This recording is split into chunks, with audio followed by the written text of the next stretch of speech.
नमस्कार, आप देख रहे हैं करंट न्यूज़ बिहार।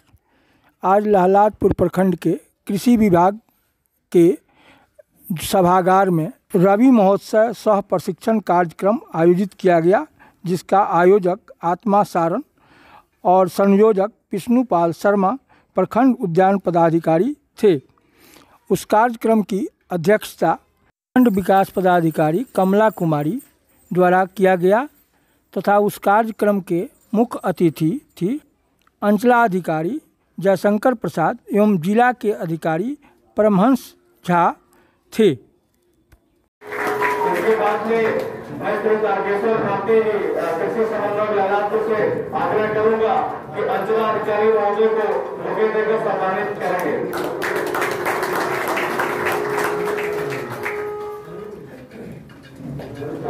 श्री चंद्रशेखर सिंह जी, श्री धर्मेंद्र कुमार सिंह कृषि समन्वय से हम आग्रह करेंगे कि जिला से आए हुए पर्यवेक्षक महोदय का बुके देकर के सम्मानित करेंगे।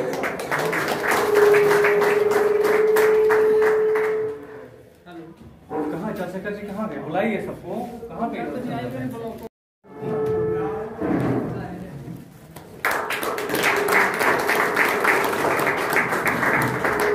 हमारे बीच में वन विभाग से उपस्थित एक मैडम आई हुई है यहाँ पे, और हम अपने ही बीच में इस दोनों में से आग्रह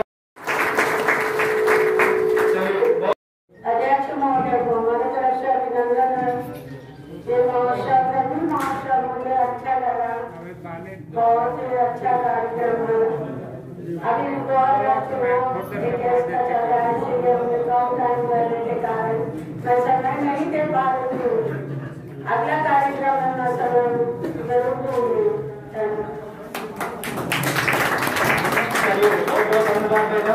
अब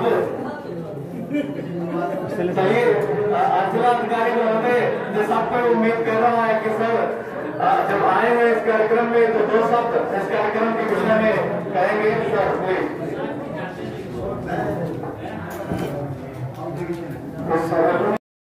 जिलाधिकारी महोदय सकल विकास महोदय का मैं स्वागत करता हूँ। उसमें हर्ष की बात है तो कृषि विभाग के द्वारा रबी मौसम को लेकर एक कार्यशाला का आयोजन किया गया है, जिसमें किसानों को विभिन्न तरह के बीमारियों से बचने के लिए फसल की तैयारी करने के लिए इस संबंधी जानकारी दी जाएगी।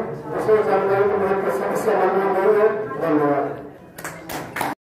बात प्रस्तुत की कि वो कैसे इस कार्यक्रम का लाभ उठाएं और सारे योजनाओं के बारे में जानकारी प्राप्त कर वो आगे लाभान्वित हो। सब बहुत बहुत धन्यवाद आपका। और इसी कड़ी में मैं आपका अध्यक्ष से आग्रह करूंगा कि वो भी इस कार्यक्रम के माध्यम से किसानों को कुछ संदेश दे और कैसे कैसे जो है इस तकनीक को फॉलो करके लाभान्वित होंगे। सर प्लीज आप बताने की कोशिश करेंगे। सर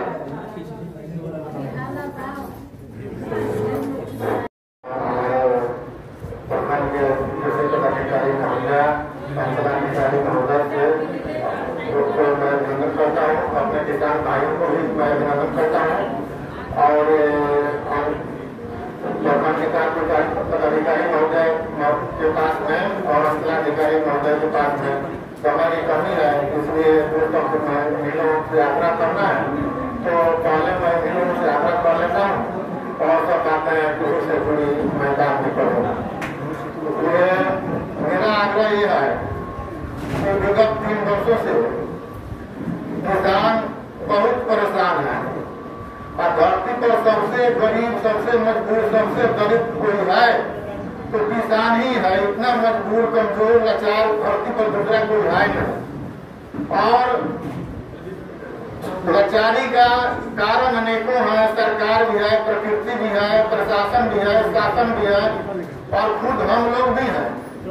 लेकिन निदान मेरे तरफ से छोटा सा एक आग्रह यही है, निदान के लिए हर जगह हर किसी से तो कुछ कहा नहीं जा सकता और हर कोई हर कुछ कर नहीं सकता।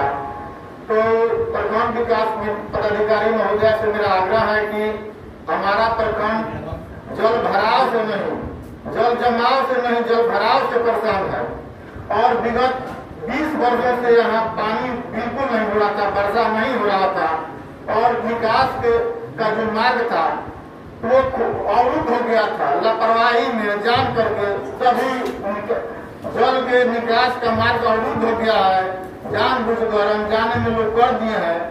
और यहाँ आप प्रयास नहीं कीजिएगा तो जनप्रतिनिधि लोगों से हम लोग कुछ आशा नहीं रखते। तो ये तो हमेशा इसी ध्यान में रखते हैं कि इतना लगाए हैं तो हमको इतना निकालना है। मुर्गा भात बांटे हैं तो बोलेगा कौन, दारू बांटे हैं तो दारू पीने वाला मुझसे तो कुछ काम कहेगा नहीं, पैसा बांटे हैं तो आके बोलेंगे नहीं, लड़ाई करेंगे नहीं। तो मेरे तरफ से करबंद विनती है कि ये जल भराव की जो समस्या है, आपका मैं हमेशा भाई रहूंगा। ये किसी परिवार, यहाँ के कृषक हमेशा आपके भाई रहेंगे। आप यहाँ रही या नहीं रहे, कहीं भी रहेगा, हृदय से आपको आशीर्वाद देते रहेंगे।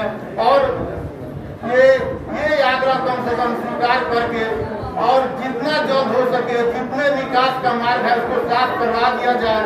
और एक और कार्य है कि जहाँ पुल था वहाँ पुलिया लगा दिया है। ठेकेदार लोग पैसा बचाने के लिए कोई प्रतिरोध नहीं हुआ, तो पुलिया की जगह पुल बना दिया जाए। ये मेरा आग्रह स्वीकार करके और जितना जल्द हो सके इस कार्य को कर देंगे। उनका प्रदान कोई बात। नमस्कार सर, आपका स्वागत है कनक जीवन चैनल में। सबसे पहले सर आप अपना परिचय दीजिए। मैं पौधा संरक्षण पर्यवेक्षक मशरक ब्लॉक में पदस्थापित नाम परमहंस झा हूँ। जिला के पदाधिकारी द्वारा प्रतिनियुक्ति के आधार पर बीज टीकाकरण अभियान के तहत मैं ब्लॉक घूम रहा हूँ। मेरा ये 8वां ब्लॉक है, आज 8वां ब्लॉक है। इसके बाद मैं थोड़ा सा बनियापुर में भी शायद आज है, वहाँ भी थोड़ा अपना प्रवेश करूँगा। तो पौधा संरक्षण में खासकर हम लोगों को अभी भेजा गया है बीज टीकाकरण पर ज़्यादा से ज़्यादा जोर दिलाने के लिए। बीज टीकाकरण बहुत ही महत्वपूर्ण अंग है।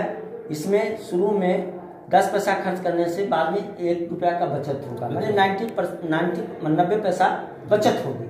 सर ऐसा है कि जैसे आपने एक बताया था कि गांव-गांव घूम के आपकी गाड़ियां घूम रही बीज उपचार के लिए, तो उस पर कुछ विशेष टिप्पणी करेंगे क्या? हाँ, टिप्पणी है कि जागरूक करने के लिए हम लोग गाँव घूम रहे हैं, ताकि इस पर यह काम बहुत दिनों से चलते आ रहा है, लेकिन लोग इस पर एक्टिव अभी भी नहीं हुए।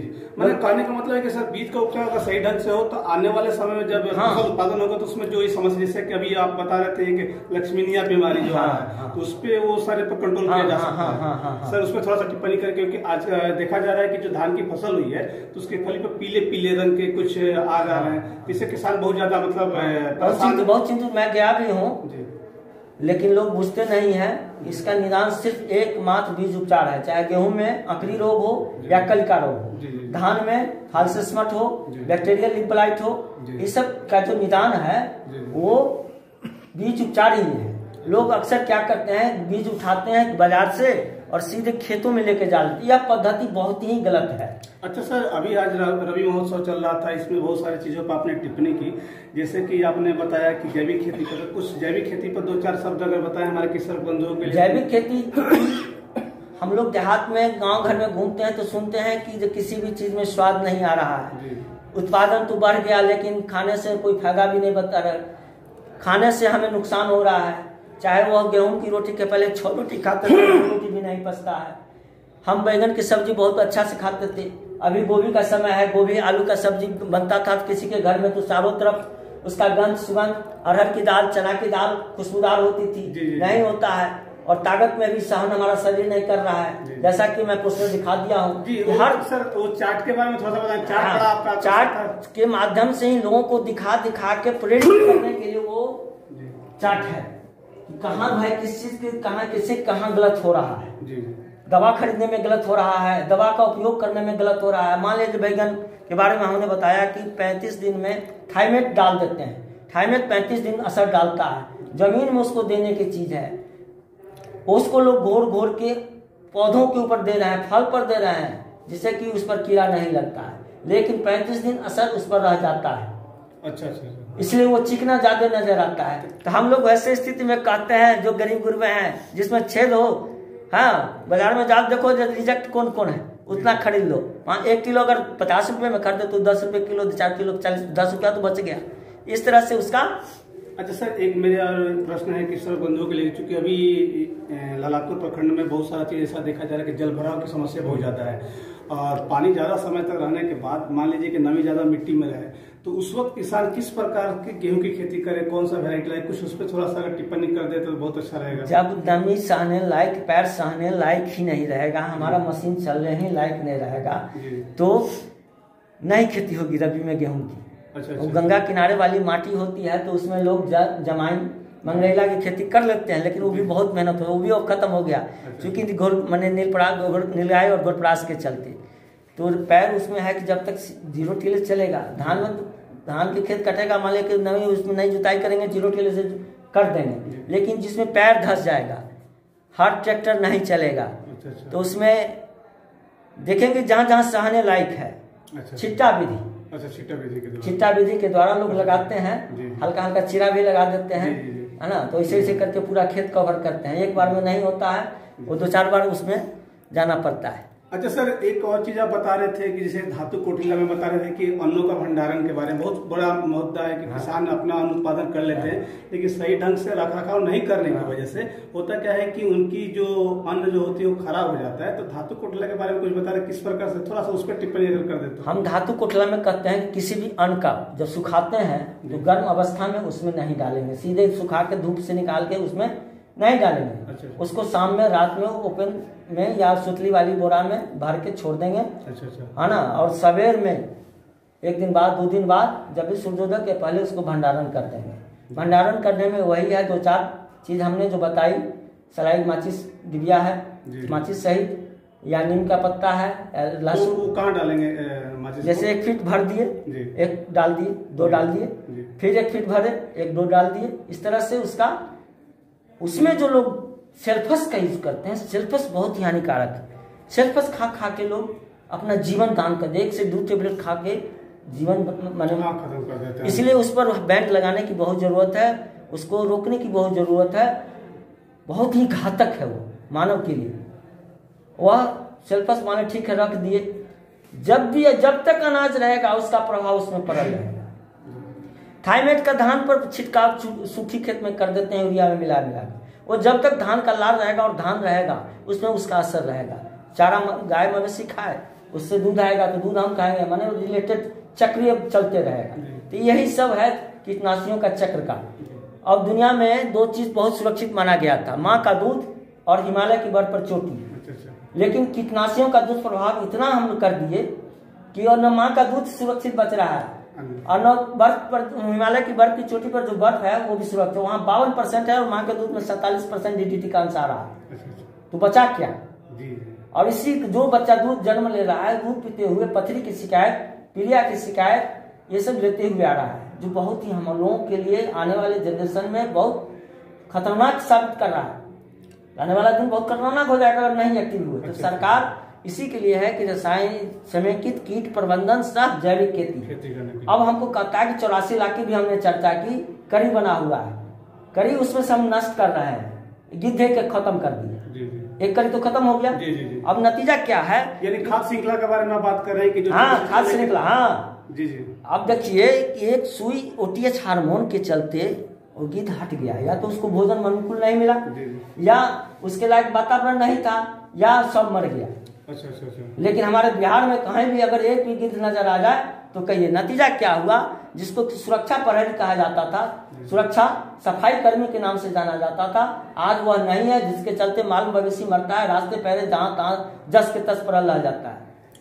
लेकिन उसके रहने जब था तो 24 घंटा के अंदर उसको खा पी के हटा देते। यानी कि नेचुरल डिकम्पोजर हमारे बीच से गायब हो चुके हैं और यहाँ तक देख रहे हैं कि जो ये हमारा जो खाद्य श्रृंखला है वो पूर्णतः डिस्ट्रॉय हो रहा है। सिस्टम अगर यहाँ पे डिस्ट्रॉय होता है पूरा सिस्टम सोचिए ना कि हम अन्न लगाना छोड़ दें, अन्न में खरपतवार नहीं होगा, छोटे छोटे कीट हैं वो खरपतवार खाते हैं, कीट को जो है छिपकली खाता है, या क्या कहते हैं नेवला खाता है, नहीं सर्प खाता है, माने एक दूसरे से है। सर्प को गरुड़ खाता है या बाज खाता है, बाज को भी खाने वाला है, जो लंबा श्रृंखला, खाद्य श्रृंखला।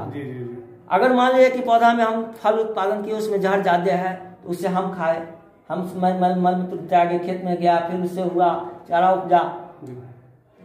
ये इस पर थोड़ा सा एक प्रश्न और है कि जो किसान लोग अभी जो आवारा पशु है, नीलगाय है, बंदर है और बंसुअरा है, इससे कैसे किसान लोगों को निजात मिले? इसके संबंध में हम सब जगह पहले निवेदन करते हैं कि सामूहिक इस पर काम करना होगा, अकेले नहीं होगा। एक किसान एग्रेसिव है, एक्टिव है, दूसरा किसान जी है ना, तो सामूहिक रूप से भगाने का काम पहला। दूसरा है कि यंत्र अनुदान पर मिल रहा है। तीसरा है कि दवा है जो हो इस पर कि मारने का आदेश नहीं, मार देते हैं लोग, रोड खेत खलिहान में छोड़ देते हैं, वो मारने लगता है। हिंदू धर्म के नाते संस्कृति उस पर मारना थोड़ा वर्जित कर दिया गया है। सर, वन विभाग के द्वारा अगर कोई इस तरह का कार्रवाई किया जाता उस सबको भगाने के लिए, यहाँ से हटाने के लिए, तो शायद इससे बहुत बड़ा लाभ होता। लेकिन इस पर भी विचार चल रहा था। कुछ दिन आया भी थोड़ा लोग वाल्मीकि ले जा रहा था, लोग छोले जा रहा पकड़ के, लेकिन उसमें भी होने लगा, मारपीट होने लगा इसको। तो हम लोग आला अधिकारी के से माध्यम से हाँ प्रस्ताव, हाँ समूह बना के आप उस पर निवेदन मेमोरेंडम पेश कीजिए जी, ऊपर तक भेजिए, नीचे नहीं कि ब्लॉक में दिए तो जिला में, जिला से ऊपर तक, भारत सरकार तक, प्रदेश स्तर की बात कर रहे हैं कि वहां तक जाए और वन विभाग इस पर कोई कारगर कदम उठावे तो शायद किसान का बहुत बड़ा कल्याण हो सकता है। और इसके लिए हम जो है अपने चैनल के माध्यम से आप सभी बड़े अधिकारियों का तथा ये जो अभी वर्तमान में नीतीश सरकार है, सभी किसान भाई काफी आभारी रहेंगे। इसलिए के लिए बहुत बहुत धन्यवाद।